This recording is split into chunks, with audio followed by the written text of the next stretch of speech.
Now, we've all heard the story about how on July 5th, 1954, Elvis Presley recorded a song called That's All Right Mama, and history was made. But did you know that there are two documented visits from the king of rock and roll that included three other gentlemen that they would call the $1 Million Quartet? Elvis came back to Sun Studio, and today we're going to track down exactly where he was with the photographs we have and the documentation of what happened on two separate occasions, including December 4th, when Elvis Presley, Johnny Cash, Carl Perkins, and Jerry Lee Lewis would meet up for an impromptu jam session that would later be known, because they thankfully recorded it, as the $1 Million Quartet session. Hi everybody, and welcome to the world of Micah. I'm in Memphis, Tennessee. We're going to travel inside Sun Studio today. We're also going to be talking about two different occasions where Elvis Presley returned and what happened that evening when he teamed up with the rest of what they would call the $1 Million Quartet. All of that and more now. Let's take a closer look. Now we got to go back to September 23rd, 1956. Back when this was Taylor's, a restaurant. And in September of 1956, Elvis Aaron Presley was a household name. He had just wrapped his first major movie production called Love Me Tender. It was a RCA smash. And because of the good-natured soul Elvis was, he decided to revisit Sun to kind of give thanks to Marion Keisker and Sam Phillips. So September 1956, Elvis returns to Sun Records, where it all started. This was September 23rd, so it was probably warm here in Memphis. And when he showed up, Sam and Marion were so excited. It was Marion Keisker's birthday, and Elvis brought his brand new car to show them. And they took a photo right here in front of this Memphis recording studio sign. And you can see Elvis, Sam, and Marion Keisker right here.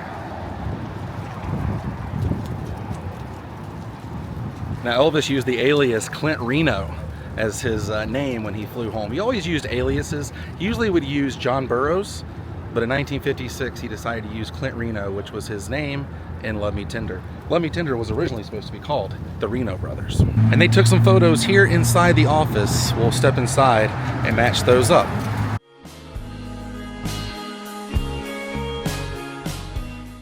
I can already hear Elvis saying, "Hey Marion, Sam, come outside, I want to show you my new car."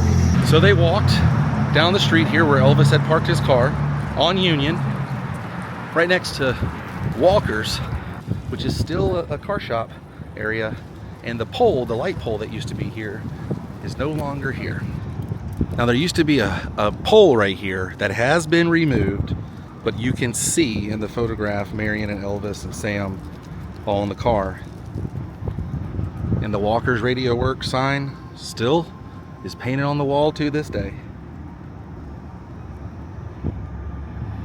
Now, funny enough, there is a car parked in the exact spot pretty much where Elvis had his car parked.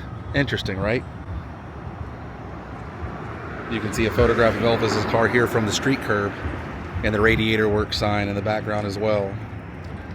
Now, if we turn to the left, this is what it would have been looking like from the back side of the car. You can see Marion looking into the passenger side and Elvis standing in front of US Royal Tires, which is what I'm guessing was here. You can see Marion leaning against the pole and Elvis. I believe the girl to the left of Elvis was his girlfriend, who would also be here later on, December of 1956. All right, we are going to go inside Sun Records. We're going to take the full tour.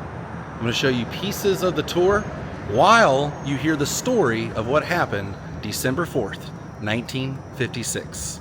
This is the story of the $1 Million Quartet. December 4th, 1956.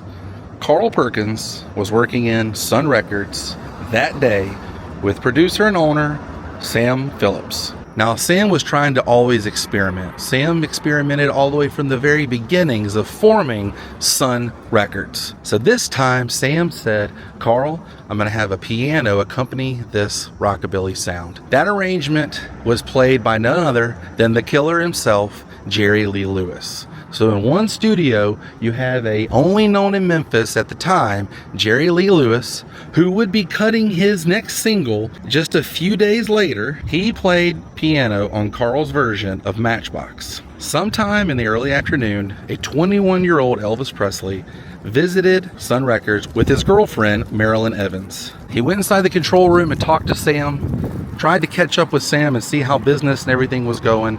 Sam told him what he was recording, which was Carl Perkins at the time. He said, let me hear it. Sam let Elvis listen to the recordings. He said, he's pretty good. So Elvis walked in true fashion, Elvis went and made himself comfortable, which at that time was sitting behind a piano and started playing. Elvis had no idea who Jerry Lee Lewis was at the time, and he would just sit there and play. And at some point during this session, Johnny Cash showed up, who already had a few hits on Sun Records, and he wanted to come and see what Carl Perkins was doing. Sam Phillips had Jack Clement engineering on the session for Carl Perkins. He was smart, and he decided to record it. And in these recordings, you can hear Elvis and Jerry, Johnny, and Carl all playing together. A few of Elvis's songs, a few Christmas songs, It Was December, a few hymnals, Elvis on piano pretty much the whole time. This was very impromptu, but I don't think anyone in that room would have thought what this little impromptu jam session would become from December 4th, 1956. You have an entire recording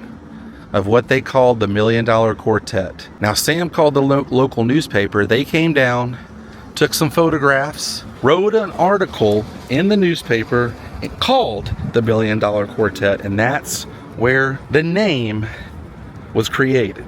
Now, there are photographs taken from this jam session. You can see where they cropped out Elvis's girlfriend at the time, who was a Las Vegas showgirl, and the famous photo that would become known as the $1 Million Quartet. Now, in 1986, three of the original $1 Million Quartet and Roy Orbison formed the class of '55 and did a recording here in Memphis at Sun Records in 1986.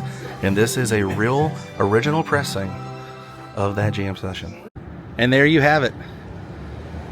2 visits from the King of Rock and Roll. I hope you enjoyed this episode. The next time you're here in Memphis, Tennessee, stop by Sun Records, the legendary Sun Studio, and do the tour. Tell them I sent you.